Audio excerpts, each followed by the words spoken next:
Amen. Purihin ng Panginoon. Tayo po ay magbabasa ng salita ng Panginoon.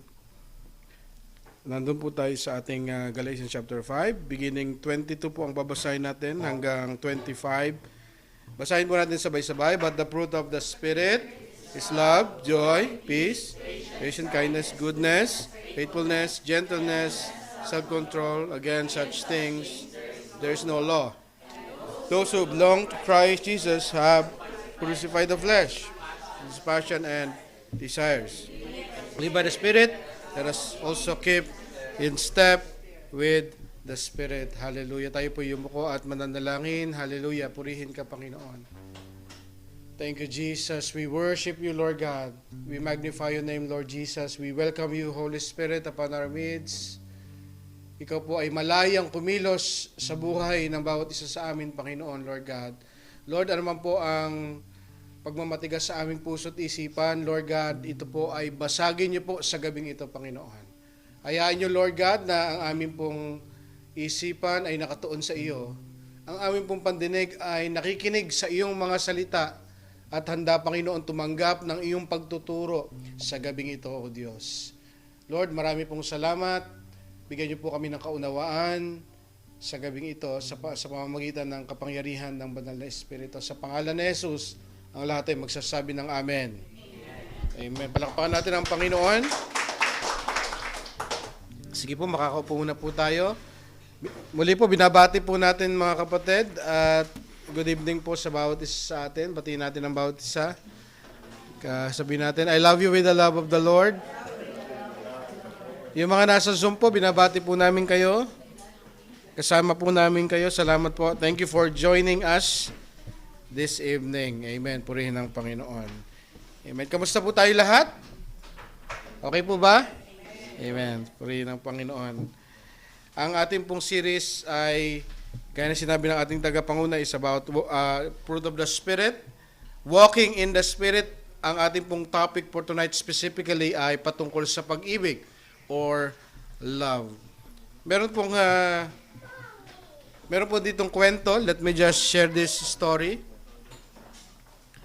Ready na ba tayo? Parang hindi pa yata eh. Antayin natin.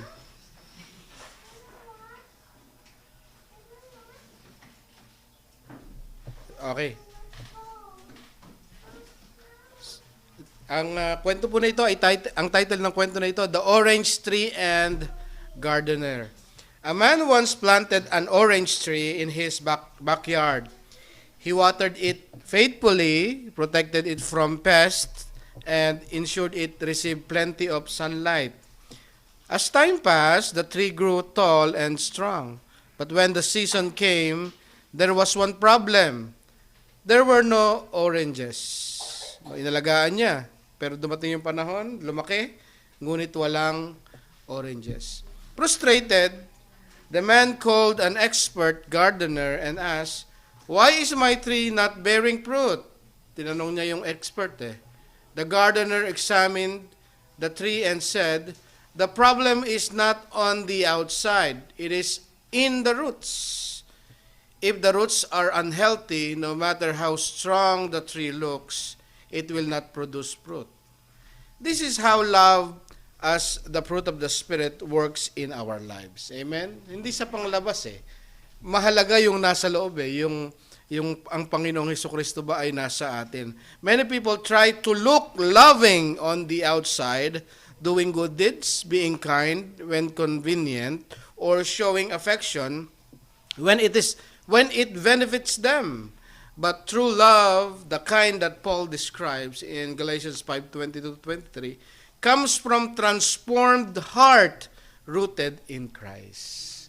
Ang kaibahan yung ugat eh. 'Di ba? May problem, kapag may problema yung ugat, hindi talaga magbubunga. 'Di ba? We should be rooted in Christ. Hindi pwede kasi tayong magbukang maibigin eh. Kaya nga ang fruit of the Spirit ay singular. But the fruit of the Spirit is love. Primarily, mga kapatid, ang fruit ng Holy Spirit ay pag-ibig.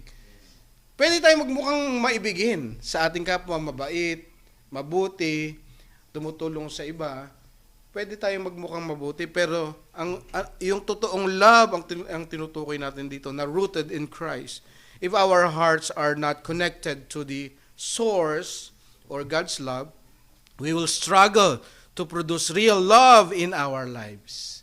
Kung hindi tayo connected kay Jesus, yung source ng tunay na pag-ibig, mga kapatid, magi-struggle tayo sa ating pag-ibig. Maaaring yung pag-ibig mo ay isang linggong pag-ibig lang. Mabait ka, Lunes, Martes, Miyerkules, Huwebes, Biyernes. Tapos pag sapit ng linggo, wala na, kapatid. Hindi yung pag-ibig na tinutukoy doon sa kanta yung tinutukoy ko, ay yung tunay na pag-ibig. Yun talaga, pansamantalang pag-ibig lang yun eh. Jesus said in John 15 verse 5, I am the vine, you are the branches. Dapat kabisado na natin yung concept na ito eh. You are the branches. If you remain in me and I in you, you will bear much fruit. Kapag connected tayo kay Jesus palagi, nakarely tayo sa Kanya, ay tunay na magbubunga tayo sa ating pag-ibig sa Panginoon, sa kapwa natin. Amen? Kapag hindi, bakit kaya yung bunga ko ay parang bubot lagi? Alam niyo ba yung bubot? Malalim na Tagalog yun.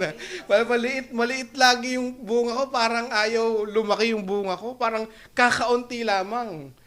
Parang gaalateris yung aking bunga. Napakaliit, mga kapatid. Hindi pa nakakakita ng alateris yung iba eh. Napakaliit. Bakit? Bubot. Bakit, mga kapatid? Kasi nga, yung ating connection sa Panginoon ay hindi maayos. Kapag maayos ang connection mo sa Panginoon, mga kapatid, magbubunga at magbubunga ka ng pag-ibig. Ang tanong sa gabi ito, connected ka ba kay Jesus? Tanungin mo yung katabi mo, connected ka ba kay Jesus? Amen.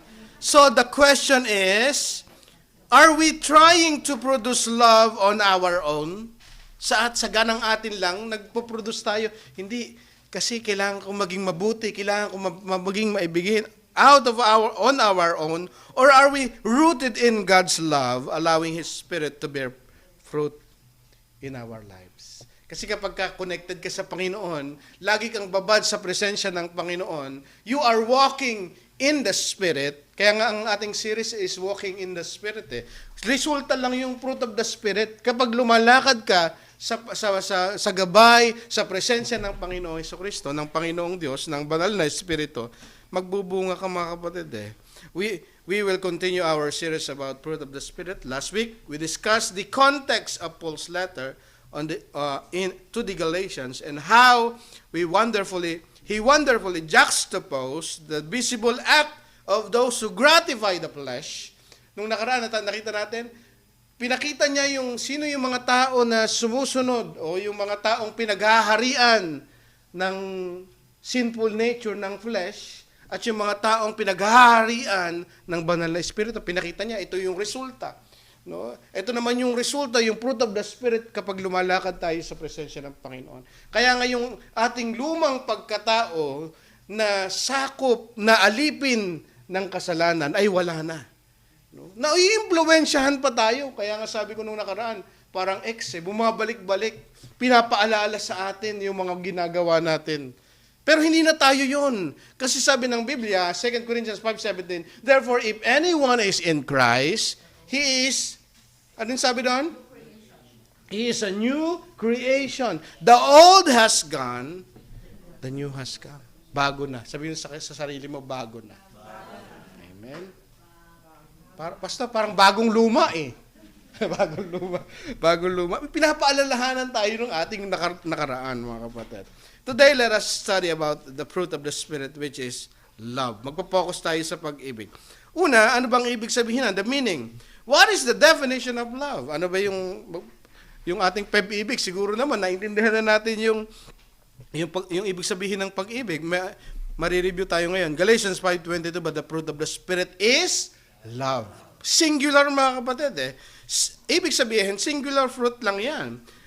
As I have shared last week, that there is only one fruit, which is love, and out of the single fruit of the Spirit, we can see several attributes and characteristics. One fruit, but several parts. Isang bunga, pero maraming maraming parts. Mga kapatid, ay may illustration ba ako dyan nilagay? Tignan nga natin. Yung bunga, meron bang bunga dyan? Ayan, di ba? Parang ganyan eh. Isa lang, yung bunga. Pero pag binuksan mo, maraming separate, distinct parts. Okay? Anong definition yan? We should know that in the Greek, the English word love has several meaning. May apat na, major meaning yung pag-ibig. Una, yung tinatawag na eros or sensual or romantic love. No? Kaya nga pag sinabing eros, 'di ba? Pag February si eros, 'di ba? So yun yung tinatawag na sensual or romantic love. Yung kilig factor, yun yung eros. Yung storge, yun yung tinatawag na familial love. Anong ibig sabihin ng storge? Yung familial love, yung pag-ibig ng isang ina sa kanyang anak.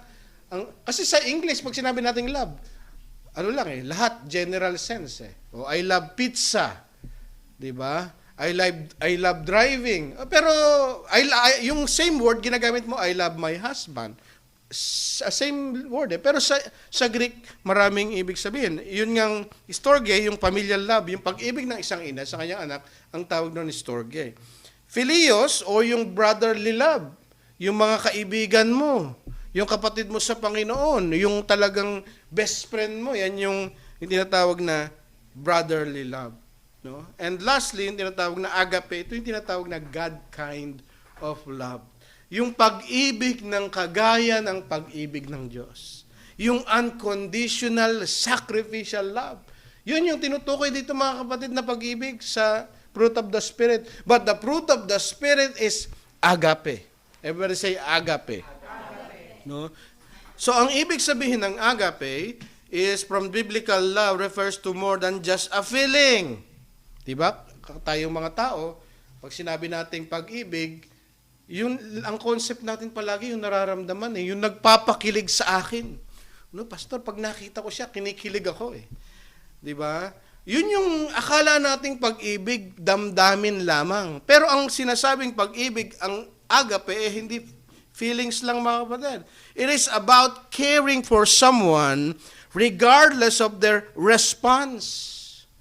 Kahit hindi ka iniibig, hindi ka kaibig-ibig, pero iniibig mo pa rin yung tao, yun yung agape. Diba? And it's modeled perfectly by Jesus. It is seeking the welfare of others more than yourself. Parang tayo mga kapatid, tayo yung mga makasalanan, mga kaaway, tinuturing tayong kaaway ng Diyos. Ngunit inibig tayo ng Panginoon. Paano tayo inibig ng Diyos? Namatay ang Panginoon Jesucristo para sa atin. Hindi naman inantay ng Panginoon, sige, ipapadala ko si Jesus Christ para isalay iligtas kapag mababait na sila. Hindi naman nag-antay ang Panginoon ng ganun Sabi ng Biblia, while we were sinners, Christ died for us. Diba? Nung tayo yung mga makasalanan pa, namatay si Jesus para sa atin. Yun ang sacrificial, unconditional agape love ng Panginoon, mga kapatid. Hindi nag-aantay ng response. Mahal kita kahit maging sino ka man. Pelikula yata yung mga kapatid. So agape means to love the undeserving. You don't deserve. Deserve mo bang ibigin ng Diyos? Hindi. Makasalanan nga tayong lahat mga kapatid Masusuwayin tayo sa Diyos Huwag mo sasabihin na ako'y mabait. Mas mabait pa ako kay brother Mas mabait ako kay sister. No, baka pag ginanamitan namin kayo ng law. Basta sabi niyo, makasalanan nga ako Di ba, kapatid? So agape means to love the undeserving despite disappointments and rejection. Despite disappointment and rejection. Ilang beses mo na-disappoint si Lord? Ngayong araw, ilang beses mo na-disappoint si God? Kanina, ilang beses mo disappoint si Lord? No? Sa tanang buhay mo, ilang beses mo nireject si God? Nireject mo yung tawag ng Panginoon, nireject mo yung utos ng Lord sa'yo, nireject mo yung mga pinagagawa sa'yo ng Panginoon, ilang beses mo na-disappoint si God? Nagbago ba yung pag-ibig niya sa'yo? Hindi naman Mahal na mahal pa rin ng Panginoon. Namatay ang Panginoon Jesucristo para sa iyo. Pinakita na niya yung pag-ibig niya sa iyo. Amen? Kaya God is the origin of love. Sabi ng Biblia, 1 John 4:8, The one who does not love does not know God. For God is love. Kung ikaw ay hindi umiibig, hindi ka marunong umibig, walang bunga ng pag-ibig sa'yo, walang bunga ng Espiritu sa'yo, na pag-ibig, ang tinutukoy natin. Kaya pag sinabing bunga ng Espiritu, isa lang yun, pag-ibig. Mayroong iba't ibang bahagi. Kung walang bunga ng Espiritu sa'yo, ibig sabihin, hindi mo kilala si God. Wala kang connection sa Panginoon kasi wala yung bunga ng pag-ibig sa iyo. Kasi God is love Ang Diyos, yung character ng Panginoon, the very nature and character of God is love. So wala kang connection sa Kanya kung hindi ka nagbubunga ng pag-ibig. Ang linaw ng Biblia, mga kapatid, the one who does not love does not know God. Kung walang bunga ng Espiritu sa iyong pag-ibig, ay hindi mo kilala ang Panginoon. So what is the embodiment of love? Kumatawan ang pag-ibig ay kumatawan kanino? Sa Panginoong Hesukristo. Since God is invisible, Jesus is the visible representation of who God is. 'Di ba? Ang Diyos hindi mo naman nakikita Pero nung nagkatawang tao ang Panginoong Hesukristo, siya yung exact representation of who God is, kung sino ang Diyos. Kaya nga kapag tinanong mo sino ang Diyos, ano yung karakter ng Diyos? Lahat yun na kay Kristo. He is the exact representation, sabi ng Biblia. He is the exact representation of God. Sabi ng 1 Corinthians 13:4-8, ano dyan? Love is patient. Basahin niyo mga kapatid.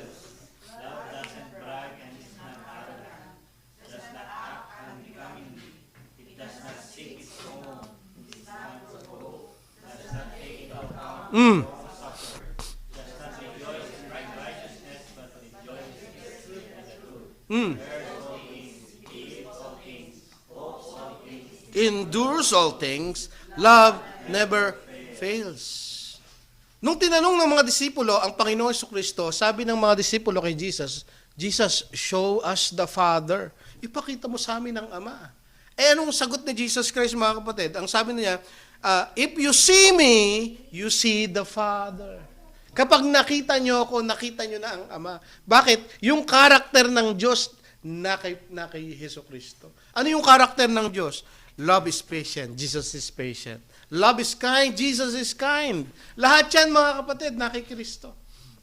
Amen? He is the exact representation of who God is. Jesus is the very definition of love. Si Jesus. Pag gusto mong ma-define yung love sa isang tao lang, si Jesus yon. Si Jesus yon, mga kapatid. Jesus showed the perfect example of what agape is. Romans 5:8, sabi diyan, but God demonstrates, anong sabi diyan? His own love towards us. No? In that while we were yet sinners, nung pasaway ka pa, nung makasalanan ka pa, abay namatay ang Panginoon Jesucristo para sa iyo. Hindi niya na inantay na magpakabait ka. Hindi niya na inantay na bumalik ka sa Kanya, saka siya namatay at inalay ang Kanyang buhay para sa iyo. Hindi. While you were sinner, Christ died for you. Agape is God kind of love, unconditional love, sacrificial love, selfless love, love without buts and love without ifs. Yung agape love, mga kapatid, walang but, walang ifs. Ano? Kasi ang pag-ibig ng tao, ang pag-ibig na romantic love, minsan maraming kondisyones Ano? Magpakabait ka muna, saka kita sasagutin. Ano?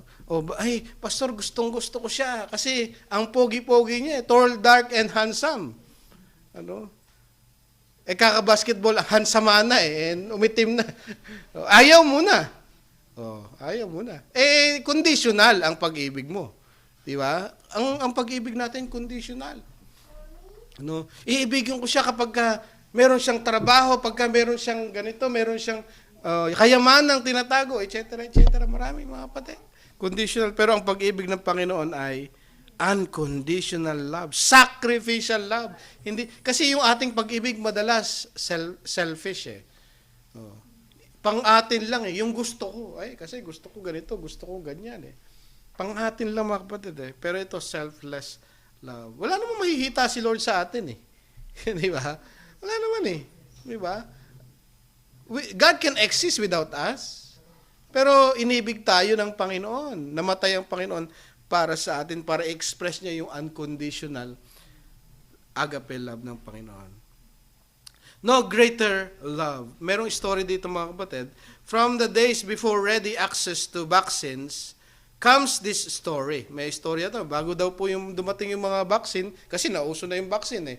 Na-invento na yung vaccine. Bago pa raw yung vaccine, the doctor looked down at the little girl in the hospital bed. He knew that her only hope was to receive blood from someone who had recovered from the same disease. Kailangan daw ng salingin na ng dugo yung bata, no?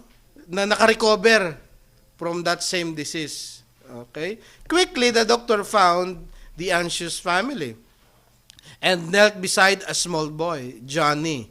He said, "Your sister needs your kind of blood to make her well. Would you be willing to give your blood so that she can live?" Yung kapatid daw na lalaki, si Johnny. No? Johnny, yes, Papa. Sabi niya, ay, yung kapatid mo kailangan ng dugo. Salina ng dugo. Na nanggagaling, are you be willing, sabi niyang doktor, to give your blood so that she can live? Johnny's eyes grew big. Lumaki yung mata ni Johnny. Anong nangyari? The doctor watched them well with fear. But the little boy hesitated only long enough to swallow the lump of his throat. Nag-hesitate siya, pero lumunok siya. Pumayag na rin siya. Sure, doctor, sabi nung ni Johnny. I will do it, he replied. After the needed amount of blood was taken from Johnny's small arm, he remained quiet for a few minutes as he had been instructed. Then he stood up and asked softly, "Well, doctor, when do I die?" Sabi niya, kailan po ako mamamatay? Nung tumayo daw si Johnny, tapos tinanong niya yung doktor, "Oh, doktor, kailan po ako mamamatay?" Only then did the doctor realize the extent of child's sacrifice. Johnny had offered his life to save his sister. Ang akala niya kapag nagbigay ng dugo, ay katapusan niya na. Kaya pala lumunok siya at ito na yung huli niya eh. Pero nagbigay pa rin siya ng dugo. Although akala niya ikamamatay niya yon. So yun yung example ng pag-ibig dito na tinutukoy. No? Only then did the doctor realize the extent of child's sacrifice. Johnny had offered his life to save his sister. Jesus declared that there is no greater love than this. Greater love than this, no man has, that a man lay down his life for a friend. Sabi ng John 15:13. Diba? Yung greater love yun eh. Yung kaya mong ialay yung buhay mo para sa iba. That is greater love, sabi na. Lalong-lalo na yung pag-ibig ng Diyos. Sa kaaway pa. Di ba? Sabi ng Panginoon, greater love. No one than this. Wala nang papantay sa pag-ibig na to na kaya mong ialay yung buhay mo para sa kaibigan. Lalo yung kaaway. Di ba? Yung ginawa ng Panginoon sa atin, inalay niya yung buhay niya para sa mga kaaway niya. Tayong mga kaaway ng Panginoon. Agape in context. Let us understand bakit yung agape yung in context dun sa Galatians chapter 5. Now, let us understand love in context of Paul's letter to Galatians. Una, there are people who teach salvation by works. Galatians chapter 5:1-11, 5:12. Then we are saved by faith, not by works. Chapter 5:1-5. Genuine faith works through love. Ayun na, pumapasok na yung pag-ibig. Para makita natin yung bakit love, puro love eh. Context, in context. Genuine faith works through love. Ang tunay na pananampalataya, kasi sabi niya, tayo ay maliligtas sa pamamagitan ng, hindi ng pamamagitan ng gawa, kundi sa pamamagitan ng pananampalataya. Pero yung pananampalataya ay nagwo-work through love. Nakikita niyo mga kapatid? Nakikita yung tunay na pananampalataya sa isang tao sa pamamagitan ng pag-ibig. Some Galatians were influenced with the teaching. May teaching na salvation by works. Kailangan kang magpatuloy, kailangan kang sumunod sa kautusan. May na-impluwensyahan eh. We can show the love through serving one another. Ngayon, kung may tunay kang pananampalataya, naligtas ka hindi dahil sa gawa, kundi sa pananampalataya, abay, ipakita mo sa pamagitan ng paglilingkod sa kapwa, yung tunay na pag-ibig. We can show that love through serving one another. Loving one another fulfills the law. Ngayon, mapupulpil mo yung law na yung sinisikap ng mga tao na yon na tuparin, para maligtas sila, tinutupad nila yung kautusan, pero ikaw na tumutupad sa kautusan ng Panginoon na pananampalataya, at meron kang pag-ibig. Anong sabi doon mga kapatid? We fulfill the law. Natutupad natin ng kautusan. So ang nangyayari, merong division, strife, anger, rage arise inside the church because of wrong teaching. Makikita natin sa 5:15. They bite one another, devour one another. Paul admonition is that they should live under the influence of the Holy Spirit. Doon na pumasok. Kasi nag-aaway-away na sila dahil dito sa wrong teaching na ito ina-admonish ni Paul, tinuturuan ni Paul yung mga Galatians na lumakad kayo sa banal na espiritu, sa kalooban ng banal na espiritu upang magkaroon kayo ng bunga ng espiritu, which is pag-ibig, para mawala yung kagatan, yung inggitan, at marami pang iba. Paul showed them what is life being led by sinful desire. Pinakita niya ano ba yung buhay na kahihinatnan. Paul then showed them that those who are in Christ that are led by the Spirit manifest multifaceted love. Makikita natin sa pag-ibig. Therefore, genuine believers who are led by the Spirit should walk by the Spirit. They should lead them to love one another, not biting and devouring one another. So nakita natin yung context ng pag-ibig. Nag-aaway-away dahil sa maling teaching, napasok sila ng maling teaching. Inadmonish sila ni Paul na dapat tayo lumakad sa kalooban, lumakad sa naisin ng Panginoon, walk by the Spirit, at magbubunga tayo ng pag-ibig at magmamahalan tayong bawat isa. Amen? That's the definition of love. Secondly, reason why we ought to love. Bakit ba tayo dapat umibig? Amen? Bakit tayo dapat umibig? Una, because it reveals our true identity. Bakit ako kailangan umibig? Bakit kailangan magbunga ng pag-ibig ang isang Kristiyano? Because it is your identity. Ito yung pagkakilanlan mo, mga kapatid. Sabi dito, we do what we do because of who we are. Ginagawa natin yung mga bagay na ginagawa natin dahil yun tayo.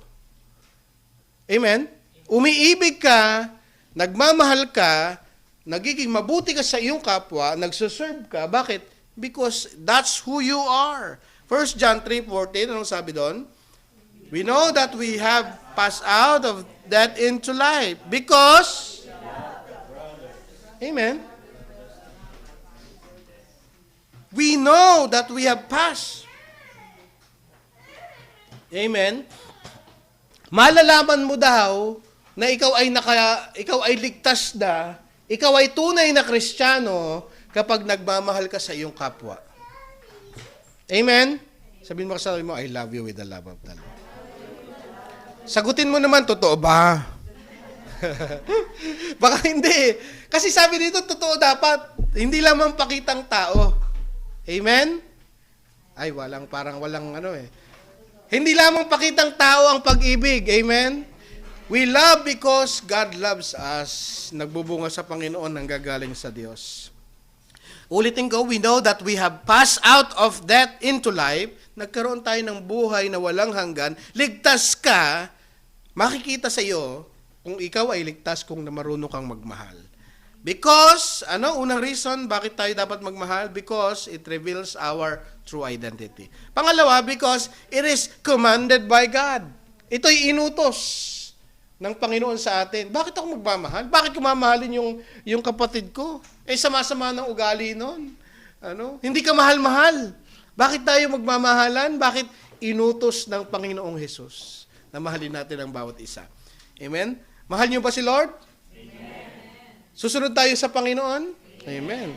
Loving God and loving others are the very essence of the Decalogue. Pag sinabing Decalogue, the Ten Commandments. Yung essence ng Ten Commandments, love God yun at saka love others. Yun yung very essence nun . Matthew 20:36-40. Anong sabi diyan? Basahin natin sabay-sabay. Teacher, Which is the greatest commandment in the law? Jesus replied, love the Lord your God with all your heart and with all your soul and with all your mind. This is the first, the greatest command.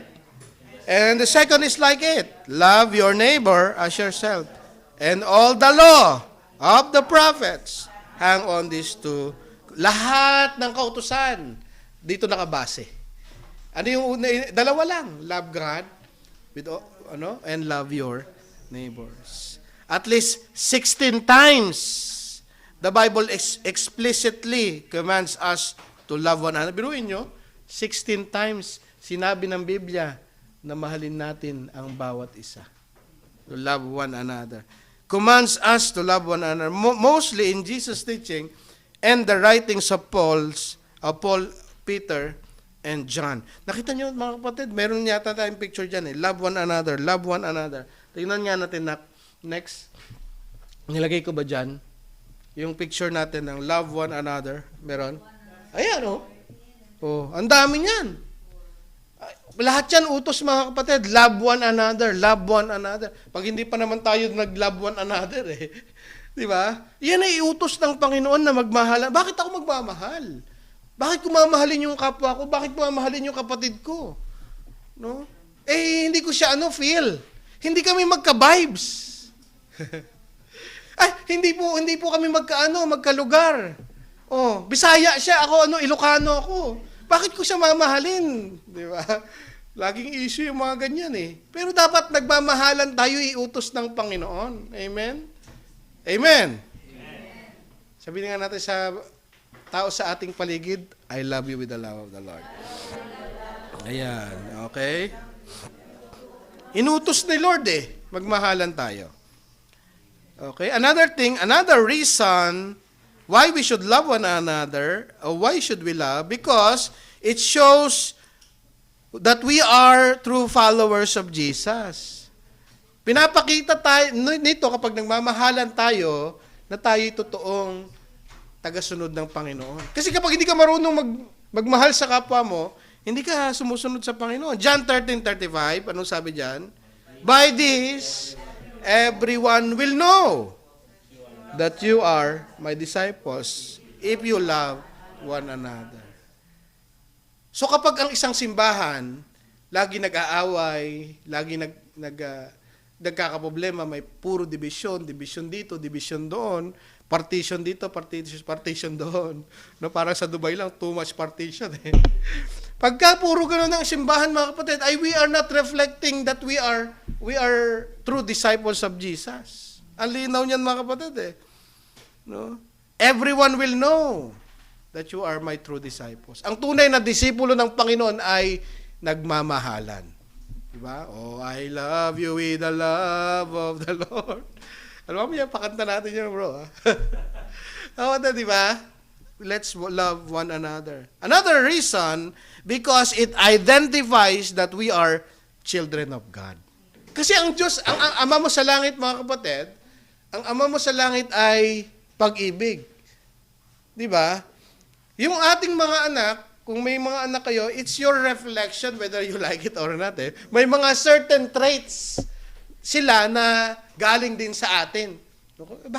Bakit ang tigas-tigas ng ulo nito? Ang tigas-tigas nito. Meron ka rin katigasan ng ulo eh, di ba? Whether you like it or not, meron reflection eh. No? Although meron ding may sarili rin siya na a-adapt sa environment, pero malaking factor yung na-adapt sa atin eh, di ba? So ganun din yung ating buhay Kristiyano. Dahil meron ang Ama natin sa langit ay pag-ibig, we should reflect God's love. It reveals that we are children of God, anak tayo ng Diyos. Bakit? Ang Ama mo sa langit ay ang Diyos ng pag-ibig. Dapat din tayong nagre-reflect ng pag-ibig na yon. Amen? Sabi dito, John 3:10, 1 John 3:10, by this, it is evident who are the children of God and who are the children of the devil. Whoever does not practice righteousness is not of God, nor the one who does not love his brother. Halinaw mga kapatid. Whoever does not practice righteousness is not of God. Hindi sa Diyos, hindi anak ng Diyos. Kung hindi ka namumuhay na may katuwiran. Gayon din, kung hindi mo minamahal yung kapwa, yung iyong kapatid, hindi ka daw sa Diyos. If you are not loving, you are not living. If you are not loving, you are not living. Another reason and last reason, bakit tayo iibig? Because it reflects your love to God. Pinapakita rin nito nung pag-ibig mo sa Diyos. Bakit ko mamahalin yung kapwa ko? 1 John 4:20, basahin natin. Whoever claims to love God, yet hates a brother or sister, is a liar.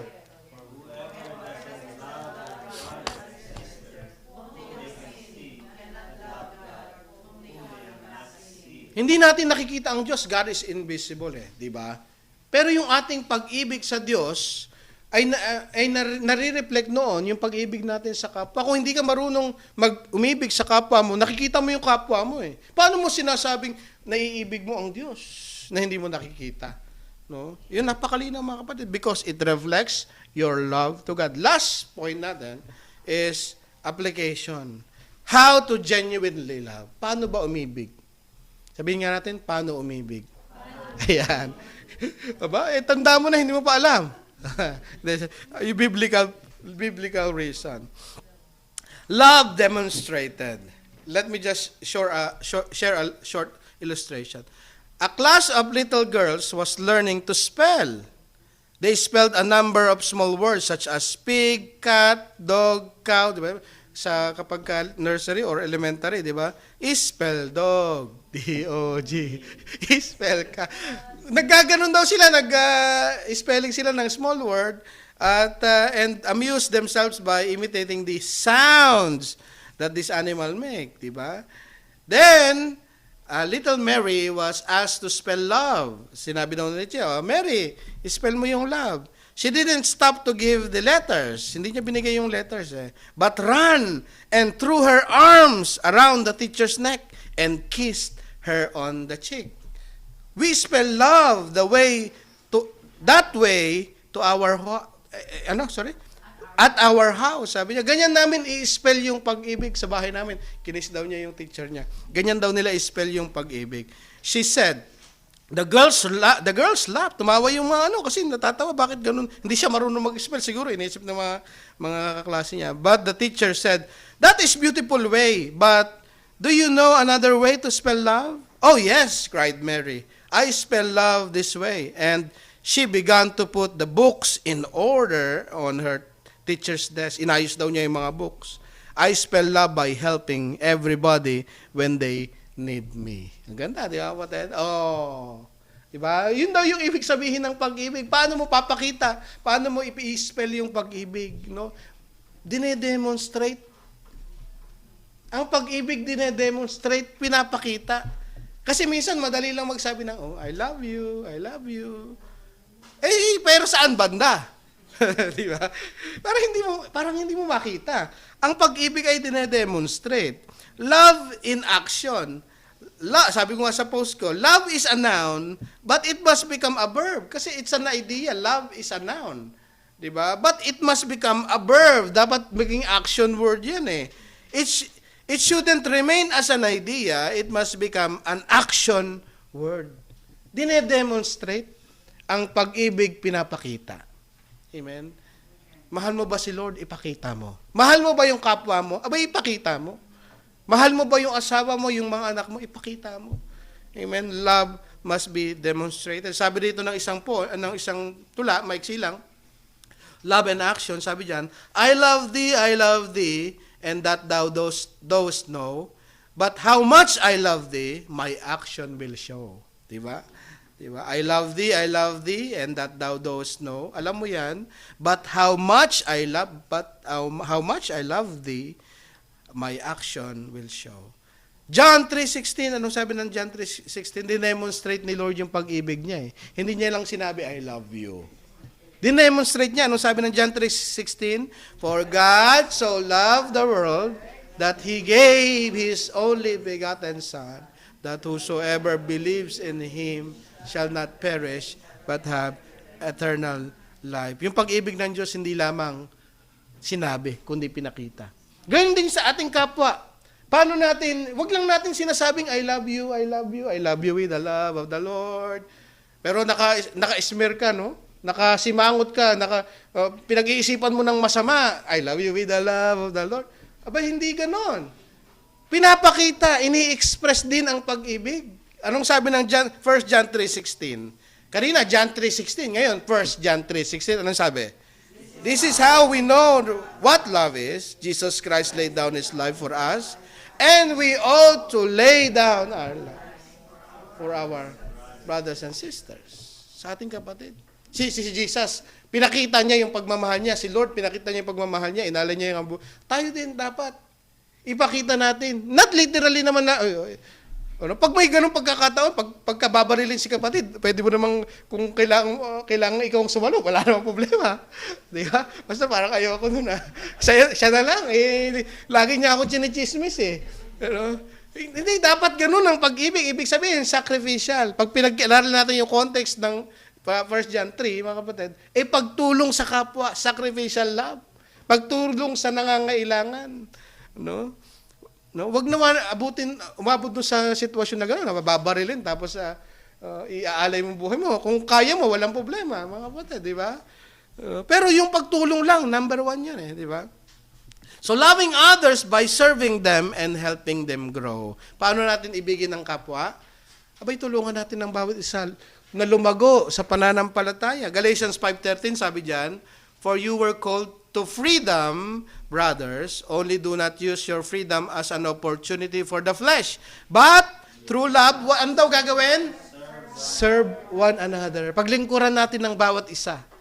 Amen? Paglingkuran natin ng bawat isa. Therefore, fulfilling your ministry in the church is one way of showing your love to one another. Yung ginagawa mo na binigay ni pastor, nang binigay ng leaders na trabaho para sa'yo, sa simbahan, para paglilingkod mo sa Panginoon, yun ay pagpapakita mo ng pag-ibig sa mga kapatid. Andiyan kayo mga kapatid? Pag sinabi sa'yo ni pastor o ni sister, ikaw po ang magluluto ngayon. When you are cooking, talagang niluluto mo ng buong puso mo, mayroong pag-ibig. Pag nagluluto ka, may ganun. Nakaganon ka, kasi may pag-ibig daw, dapat nakaganon. May pag-ibig, you are serving one another, pinapakita mo yung pag-ibig sa kapwa. Kaya nga, love one another by serving the needs of one another. Kaya kung ano yung ministry na binibigay sa atin, kahit maliit, malaki, naglilingkod tayo sa bawat isa. Amen? Paglilingkod sa bawat isa. Pag nagpupunas ka ng upuan, naglilinis ka ng simbahan, you are doing that not for the pastor. No, you are serving God first and foremost, and you are expressing your love sa bawat isa by serving them. Nakakaupo sila ng mas maayos, malinis. Nakakakain ng pagkain. No, that's how we express our love to one another. Whatever you are doing in the church, do it as an expression of your love first to God and to others. Amen? Ano man yung pinibigay sa ating trabaho, maliit man yan, malaki. Ay gawin natin bilang pag-ibig sa Diyos. Loving others by helping them spiritually and emotionally. Let's help one another. When someone sin, and the goal is to restore them. Pagka mayroong nagkasalang kapatid, ang ating responsibility bilang pag-ibig sa kanya, restore him. Tulungan. Amen? Huwag pang tulong-tulungan. Ang nangyayari kasi minsan si sister nagkaroon ng pagkakasala. Tadyakan. Pag tulong-tulungan, ganyan naman talaga yan Mandoon pa matigas ang ulo niyan Pag tulong-tulungan, oo, totoo ka dyan, di ba? Ay kapatid, restore.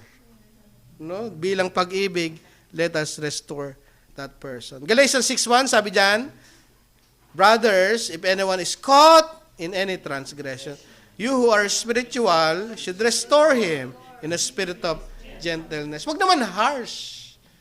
Gentleness. And then, ano mangyari? Keep watch on yourself, lest you too be tempted. Aba, mag-ingat ka rin. Ano? When someone is having problem, we must be there for them to support them emotionally. Diba? Kaya nga, malaking part ang community of believers. Mahalaga meron kang simbahan na kinabibilangan. Bakit? It's your community. No? Meron ka na pagsasabihan ng iyong problema.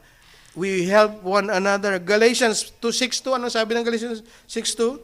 Bear one another's burden and so fulfill the law of Christ. Magdalahan daw tayo ng ating mga kabigatan.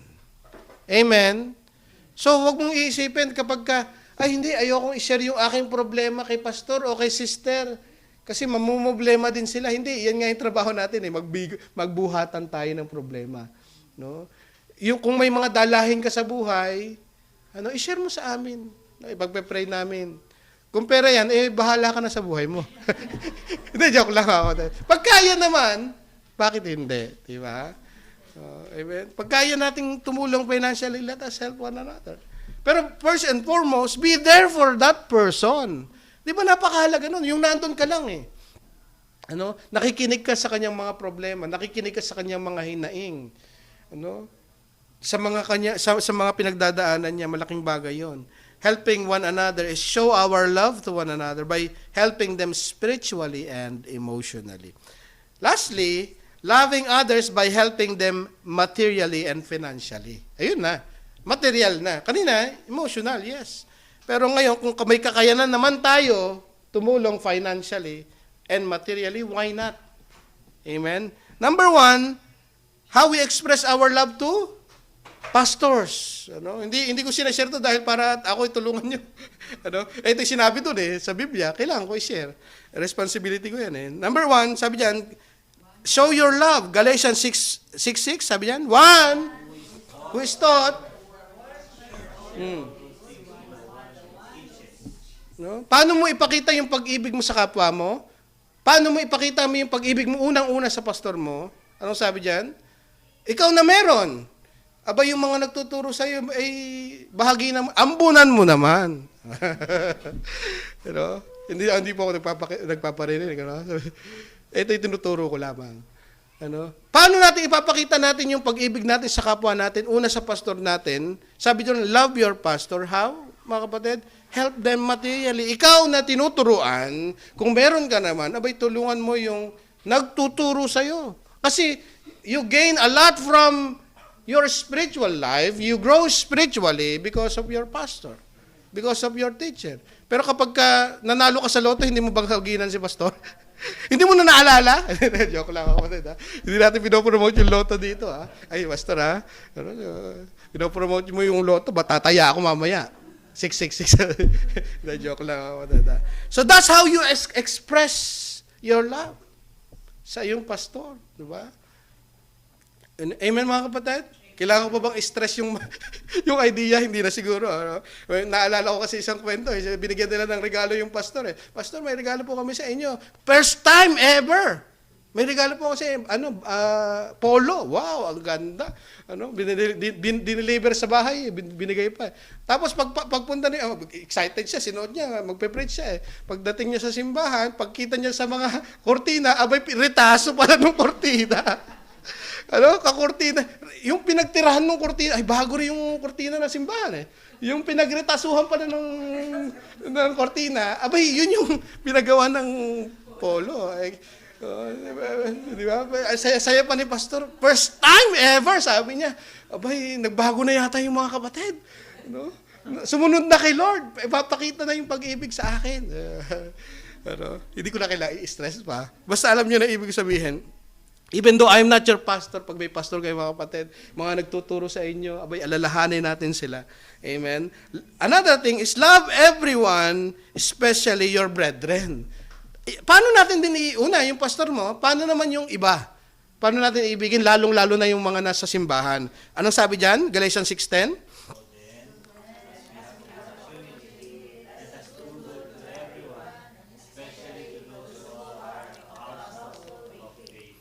Let us do good. Gumawa tayo ng kabutihan sa bawat isa. Lalong-lalo na yung mga ating mga kapatid nasa simbahan, mga kapatid. Let us express our love in helping one another. And lastly, ito medyo mahirap no? Love your enemy. Puro pagtulong mga kapatid puro doing good Luke 6:27, anong sabi diyan? But I say to you who hear, love your enemies. Do good to those who hate you. Love your enemies by doing good to them. The Bible says, anong sabi? Paano ipakita yung pag-ibig sa kapwa? Sa kaaway. Sabi ng Romans 12:20, anong sabi yan? Ano sabi? If he is hungry, give him food. If he is thirsty, sabi ng Romans 12:20, kung siya ay nagugutom, abay bigyan mo ng pagkain. Huwag pagkain may lason. Ito talaga biblical principle. Try nyo ito mga kapatid. Yung mga kaaway ninyo, ilibre nyo. Hindi dahil ito'y dahil pagsunod sa kalooban ng Panginoon. Tignan niyo mga kapatid, may mangyayari mga kapatid. Kasi sabi diyan if he is hungry, give them food. If they are thirsty, give them something to drink. Do good to those who persecute you. Yung mga umaaway sa iyo. Abay, paano mo ipapakita yung kabutihan sa kanila materially? Ilibre natin mga kapatid. Ipagluto mo ng pakbet. Yung allergic siya, yun ang ipagkatay joke lang. Biro lang Ipagluto natin, pakainin natin mga kapatid. That's how we express. Una sa ating mga tagapagturo, pangalawa sa bawat isa at sa mga lalong-lalo na sa kapatid. At pinakamahirap, pero ito'y inutos sa atin, ipakita ang pag-ibig sa ating mga kaaway. Paano natin ipapakita? Abay, do good to them, feed them, and give them something to drink. Amen? Let us continue to walk with the Spirit so that we will bear much fruit. It will result to a life full of love. Amen? Loving God and loving others. Let me close in this verse. 1 Thessalonians 3:12. Anong sabi diyan? And may the Lord cause you to increase and abound in love for one another and for all people, just as we also do for you. Nawa po ay umapaw tayo sa pag-ibig sa bawat unang-una sa Diyos at sa bawat isa. Amen?